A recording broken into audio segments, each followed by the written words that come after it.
What up, what up, what up, though? It's your girl, Cora B, and I am back with another resource video. Okay, we're going to get into this today. Today, we are going to be talking about porting your voucher. Yes, we are. And the reason why we're going to be talking about that, because there is a lot of people who is suffering right now because they don't know how to port their vouchers. Some people are losing their vouchers during the porting process. And it's just, you don't have to do that. Okay. You learn along the way, especially for people like me who have never been on the Section 8 voucher. This is literally my second year that I've been on, and that's okay, right? That's okay. But anyway, for the people that don't understand how the porting works, I'm going to give you my experience and I'm going to tell you how it actually goes. So with the porting department, you have different departments, but it's all the same, but it's different. It's kind of confusing, but we're just going to keep going. Everybody's situation is different. You have a regular port and you have a vowel port.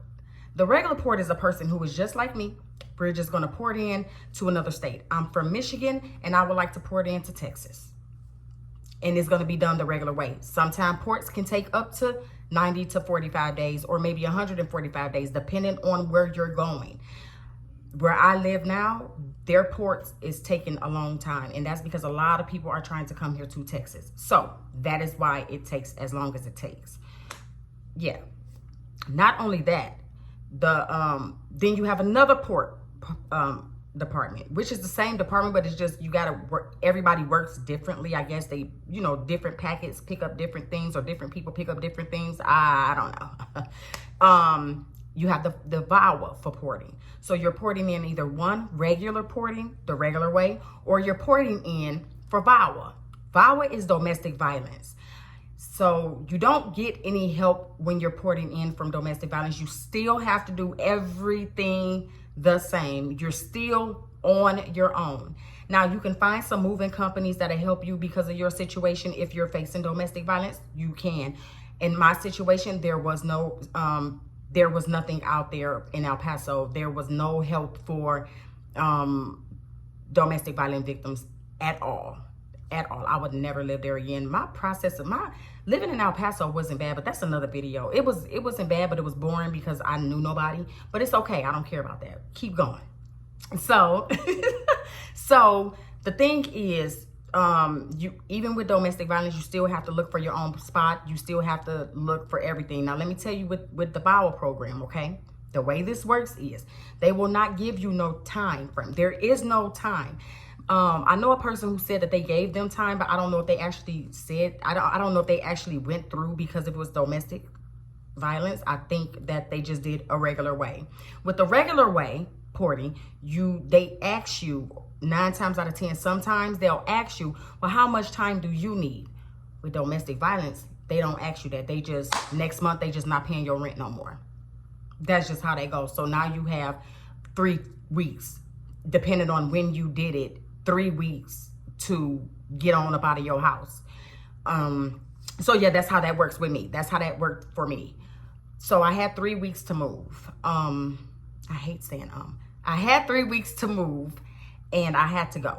And that's just how that went. They do not help you find a hotel. They will not help you with Airbnb. They will not help you with food. Okay. You will still have to, wherever you're going, you will have to find your food bank, your shelter. You will have to find your hotel, your Airbnb. You're going to have to be the one to find these things, not Section 8. Do not depend on them for that. Do not ask them for that. They're not going to help you. I don't care if you're homeless out there, okay? They're not going to help you. Their job is solely to pay your rent, not to pay your security deposit, not to pay nothing else but that rent, okay? So my porting experience, I had to live in a hotel and then I went to an Airbnb. I went from an Airbnb to a shelter, and then from the shelter, I went to the hotel, and then from the hotel to the Airbnb, and then I moved into my home. Now, after that, this is just what you got to go through. And it may sound harsh, but if you're not ready to port out, don't do it. Especially, don't say it's something and it's not. You know what I mean? Like, don't sit there and say, oh, I'm going through domestic violence and you're not ready to leave. You have to be ready. You must be ready. You have to, when you port, you got to let them know in a timely fashion. They only still give you 90 days. Did they give me 90 days? I think when I got my voucher from porting, they gave me 90 days. I had to go through some things here though. The things that I had to go through were, I had to write the president because it was too much going on where they wasn't really trying to port me from where I was trying to be ported from. So it was ridiculous. It was just so ridiculous. But anyway, the porting process is good, but you just got to have your money and you got to be ready. Because when they call you, it's time to go. It's nothing being in the mail. My stuff was done through online. Everything for me was online. And I guess that was because it was during COVID. So yeah, everything was just online. But anyway, the porting process is really not that bad. It was bad because I did not know what to do. You know what I mean? And I was literally out there. Like I was literally out there. So I didn't know what to do. But now that I know, I can help a lot of people, you know, try to encourage them that it's going to take time. It is a process. It's nothing that's going to happen overnight for you. I'm sorry to tell you, but baby, it ain't, okay? So don't put that in your mind that, oh, I'm finna just go ahead and port and everything's gonna be fine. In the state of Texas, you have to understand that if you're coming from Wisconsin, I don't care if you're coming from New York, I don't care if you're coming from Michigan, how many bedrooms you may have there, you will not have that here, okay? Let's get that correct.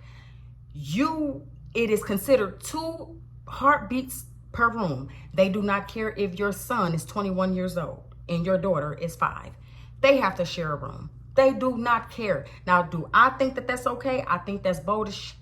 But it is what it is and you cannot complain. At the end of the day, they are paying your rent. And really, you're paying the rent, but that's another video. We ain't even gonna get into that because a lot of people don't know what I know. So that's why I don't feel bad for being on Section 8. I kind of felt bad, but I don't feel bad now, especially when I know where the money coming from. That's another video though. Anyway, so yeah, that's just basically what it is. Like, porting is not that bad. Just when you go out there, you got to go out there with a game plan. You got to have your hotel set up, your Airbnb set up, because they're not going to help you. They're not going to pay your security deposit to move in. Now, there are agencies that will, though, but housing is not going to do that. So keep all of those things in mind. What you're keeping in mind is you want to, 1, do it in a timely fashion. Number 2, what that means is do it in a timely fashion. That means if you know that you got 6 months left on your voucher, then you want to start your porting process now, especially if you're ready to move from Michigan to Chicago. Okay? You want to start within those 6 months. It's nobody's fault but your own. Everything from this process is your own fault. So you want to get that in your mind. So now that we have it out of our minds that you are solely responsible for your porting situation that's going to be going on very, very soon, and I am very, very excited for you. Now that you have it out your mind that you are responsible for your security deposit, you also is responsible for your own moving situation, far as the truck, far as the security deposit, far as where you're going to stay when you get to that city or state. Hopefully you would have everything in order before you even leave. So with that being said, it's your girl Core B, and I got to get up out of here because it is hot. I had to come outside because it was kind of cold in the house, but I'm outside now. But I gotta go, y'all. I gotta go. I will do another video on resources. That will be next. It might be today. I might post it tonight, but it'll be there for you when you're ready to watch it. Make sure y'all like, subscribe to my show if you like this. I have tons of other videos, but make sure you like, hit the bell, and subscribe if you like what I'm talking to you about. Enjoy y'all day.